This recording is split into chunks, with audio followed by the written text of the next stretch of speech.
লালবাগের ঐতিহ্য রক্ষা করে যদি প্ল্যান হয়ে থাকে, আমি এখনো ডিটেইলস জানি না, তাহলে খুবই ভালো। লালবাগের ঐতিহ্য নষ্ট করা যাবে না, 700 বছর প্রায় হয়ে গেছে, এটাকে রক্ষা করতে হবে। দিনব্যাপী ওয়ার্কশপটা করে আগামীকাল থেকে কাজটা যাতে শুরু করা যায় সেই সিদ্ধান্ত নিয়ে আপনারা এখান থেকে বের হন। আমার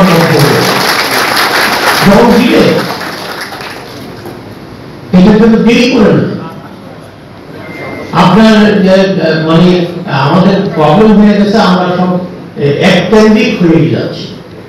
আমরা এক জায়গা থেকে সব সিদ্ধান্ত উপর থেকে না আসতে হয় না। আরে ভাই, আমি নিচে থাকি, আমার তো কাজ আছে, আমারও তো দায়িত্ব আছে। Let us be beautiful. তাহলেই চলে।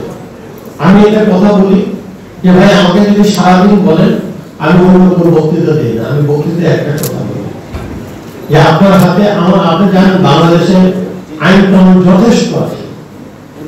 এই আইন কানুন যদি আমরা একটু অনুসরণ করি তাহলেই চলে। কিন্তু আমরা কিন্তু কেউ আইন কানুন আমার সুবিধা অনুযায়ী আইন কানুন হলে সেটা মানি, আমার অসুবিধা হয় এমন আইন কানুন হলে আমি আর মানি না। আমি শুধু তো স্বল্প, আসুন আমরা সকলে মিলে আইন কানুন এবং বিধিবিধান অনুসরণ করি। ক্লাইমেটের রেজিলিয়েন্সের জন্য আপনার এই ওয়ার্কশপের প্রয়োজন আছে, প্ল্যানিং এর প্রয়োজন আছে, সবই ঠিক আছে, কিন্তু আপনার মস্তিষ্কের কাজের প্রয়োজন আছে। মস্তিষ্কের কাজ কোনটা? যে আমি ক্লাইমেট নষ্ট করব না, বা ক্লাইমেট নষ্ট হতে পারে এমন কোনো কাজ করব না। আমি যখন বাড়িটা বানাবো, এই বাড়িটা যতটুকু আমার ছেড়ে দেওয়ার কথা জায়গা, ততটুকু ছেড়ে দিব, কিন্তু তা দিই না। আমি পারলে আমার পাশের বাড়ির যে ভদ্রলোক আছেন বা ভদ্র মহিলা আছেন, তার জায়গাটাও দখল করার চেষ্টা করি। এইটা থেকে বিরত থাকতে হবে। আমি আর কথা বাড়াবো না।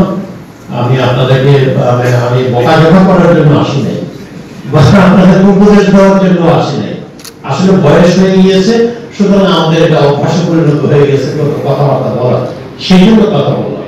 কিন্তু আমি যে কথাগুলো বলেছি একটু ভাবনা চিন্তা করে দেখবেন যে কাজটা শুরু করা দরকার। আমি রাজুকের কাছেও একেবারে বিনীত অনুরোধ জানাবো, কারণ মালিক পক্ষে যারা আছেন এখানে তাদেরকে বিনীত অনুরোধ জানাবো যে ডোন্ট ডিলে, কাজটা শুরু করে দেন। শুরু করে দিয়ে 2024 সালের ডিসেম্বরের আগে কাজটা শুরু করে দেন, তাহলে দেখবেন 2 বছরের ভিতরে বা 5 বছরের ভিতরে আপনারা ভিতরে একটু পাবেন। আলাদা আপনার এরকম সম্ভব না। এই আপনার যে এরকম ওয়ার্কশপের পর ওয়ার্কশপ করবেন, বক্তৃতা করবেন, আপনার শেষ হয়ে যাবে।